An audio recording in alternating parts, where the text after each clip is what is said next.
Hi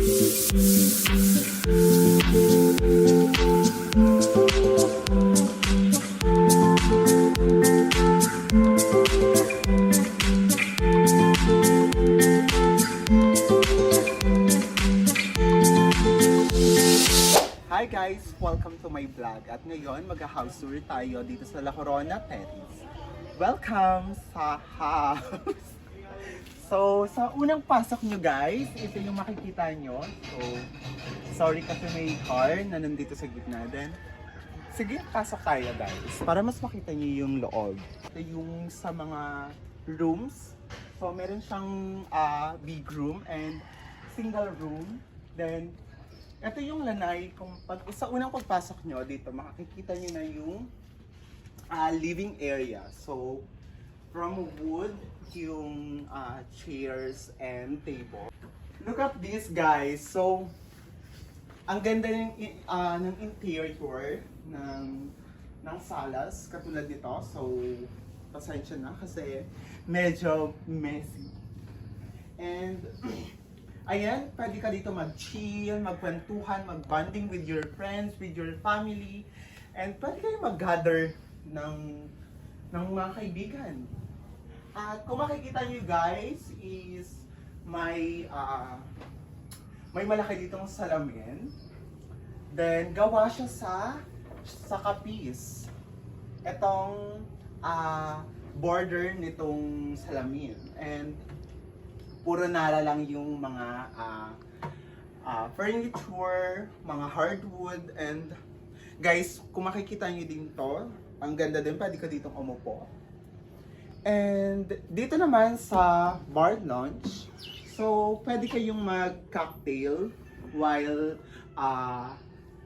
kwentuhan, and ayan, kung gusto niyo naman dito mag-wine, pwede din kayong kumuha dito sa ilalim ng mga wine glass.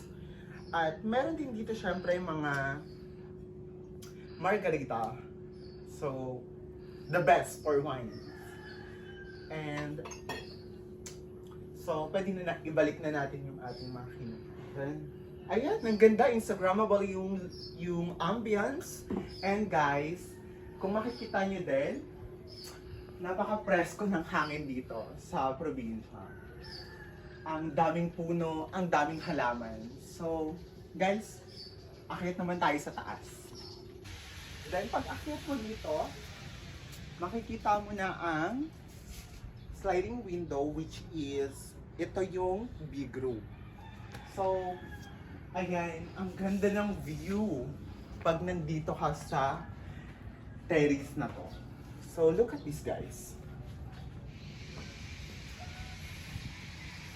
Diba? Sobrang ganda ng ambience. So relaxing. Ang ganda ng ambience. Makakapag-relax ka talaga dito pagka nagbabakasyon. And, ayan, meron ditong mga orchids na tanim.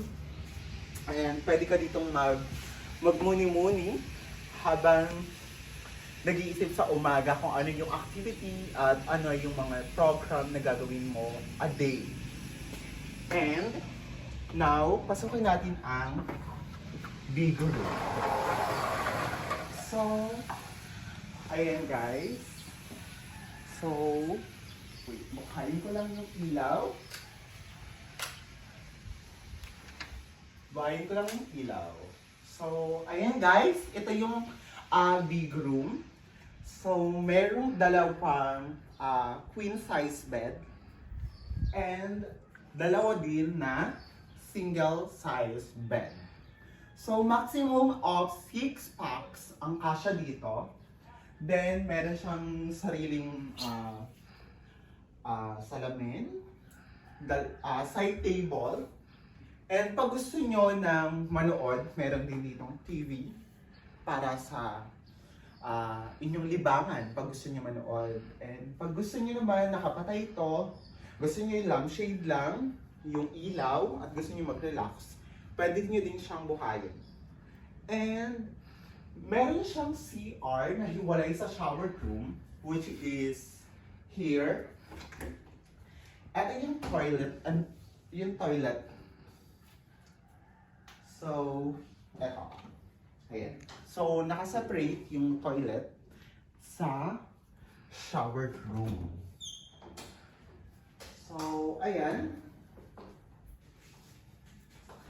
Ito yung shower room. So, pwede ka dito mag-toothbrush and pwede ka dito na mag-shower. Pag medyo nilalamig ka, pwede kang gumamit ng heater. Ilagay mo siya sa hot water and ayan. Diba? Sobrang maganda. May ano din dito, may door. Access to laundry room. So, eto yung laundry room. Nandito yung mga linens, pero hindi ko na ipapakita sa inyo guys. And ayan, kung makikita nyo, puro puno dito. So, ito is connecting dito sa terrace, sa entrance din kanina ng ating pinasukan sa big room. So, ayan, may table. Pwede kayo ditong mag-chismisan, maritesan ng inyong mga magkakaibigan pag gusto nyo ditong staycation. So guys, diba? So free and relax. Ayan, pupuntahan naman natin yung single room. Ayan, dito tayo dadaan.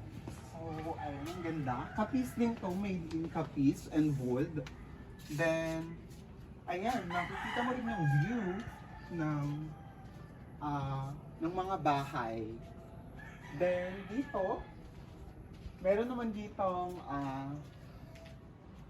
landscape ng mga rocks. So, madami ditong makikitang fruits like guava and atis, mango. So, ayan, merong bungang atis. Meron siyang bunga, guys. Ayun o, ang dami.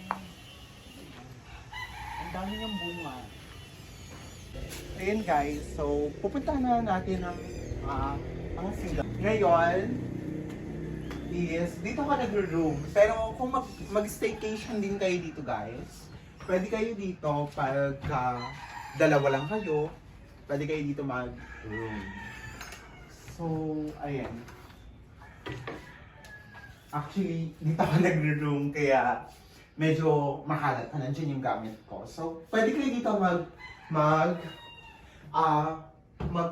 matulog kung sino man yung kasama nyo na kaibigan, boyfriend, girlfriend, or nanay, tatay, kapatid. Yan. Maganda. And pwede nyo ditong ilagay yung mga gamit. So, ngayon, ang gamit ko dito nakalagay. And ayan, naka-air condition. And ito naman yung access nyo sa shower. So, ayan, hindi ko napapakita yung toilet kasi ginagamit ko. Then, so paglabas nyo din dito, pwede kayo mag-relax dito sa area na to. Gusto nyo mag-sightseeing, gusto nyo mag-relax. So, napakaganda, napaka-relaxing ng place na to. Yan, pupuntahan na ba natin ang ating kabana? So, ayan, baba na tayo ng stairs. And, dito is my pathway. So, ayun, pagpunta nyo ng kabana, meron din kayong makikita ditong balloon. So, ito, dito kami kumukuha ng tubig kapag magdidilig ng garden. So, ayan o. So, tuturuan ko kayo guys kung paano kumuha. Wait. Ilalagay muna natin siya sa pinapandilig to. Then, so, pag kukuha ka ng tubig, ganito. Yan. Ayan. Then, ayan mo siya ng ganito. So, kailangan malakas yung braso mo. Kasi, yun yung ayun, naghugas na ako ng kamay. Then, dito naman, yung area na kung saan ay puro banana. So, ang ganda ang daming flowers, guys. So, ayan, nagbunga na din yung papaya. Tanim to ni Tito Noni. Shout out sa'yo, Tito Noni. And, ayun. Ito yung kabana, yung first kabana. Pwede ka ditong mag-relax din. Umakyat. At mag-duyan. Hay nako, sobrang sarap mag-relax dito sa probinsya. Diba? And pwede ka dito mag-Indian Sea. Habang nagkakantuhan kayo ng tropa at saka ng pamilya nyo. Diba? Sobrang ganda. And pupuntahan naman natin yung Cabana 2. So, ayan, kadikit lang din siya. So, dito, sa Cabana 2, ganun din, pero wala lang siyang duyan. Pero, may gagawin dito hang na chair. Nakahang, pero naka-cover pa siya. Ayan, naka-cover pa. So, siguro next vlog ko sa inyo ipapakita yung nakahang na upuan. So, ayan guys, meron akong nakita na bayabas. Tingnan natin kung hinog na. Wait. Ay! Guys! Look, guys. Meron. Ayan. So, pag nakita nyo ito guys, hinog na siya. Pwede na siyang kunin. Yeah. Oh, diba? And, alam ko meron pa.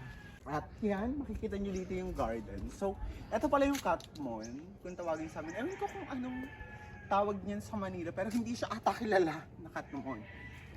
Then, ayan, sobrang dami. Daming halaman dito. And ito yung garden na pwede nyong gawing pwede kayo dito mag-gather, pwedeng mag-celebrate ng birthday. At saka, kung ano yung gusto nyo activity na gawin dito. Actually, pwede nga dito na mag-badminton, volleyball. Yan, guys. And, ayan, so ang daming flowers, ang daming tanim na halaman. And, eto yung access muna din sa kitchen. Kitchen na dito kami nagluluto, dito kami nag-prepare ng food. Ayan. Meron din siyang bintana para mas pumasok yung hangin. Para habang nagluluto ka, hindi ka masyado magpapawisan. Or kung pagpapawisan ka man, pwede kang gumamit ng electric fan. And, ayan. So, alam mo naman as usual, ang kitchen, talagang nandun lahat yung mga gamit, pang luto. So, medyo messy pa siya. Ayan guys, so, very aesthetic yung vibes. Ang ganda din ng ambience. So, kanina ko pa siya sinasabi na maganda yung ambience kasi I recommend you guys na mag-staycation kayo dito sa province namin kasi sobrang maganda ang Quezon talaga. Maganda yung mga island, as usual na hindi ko nga lang sa inyo maipakita dahil kulang na yung time ko para mag-island hopping. Then, ayan. So, di ba? Sobrang relaxing talaga. Ang ganda din ng flooring kasi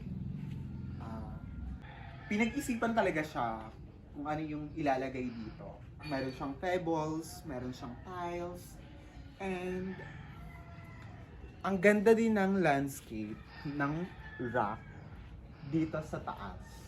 Ayan.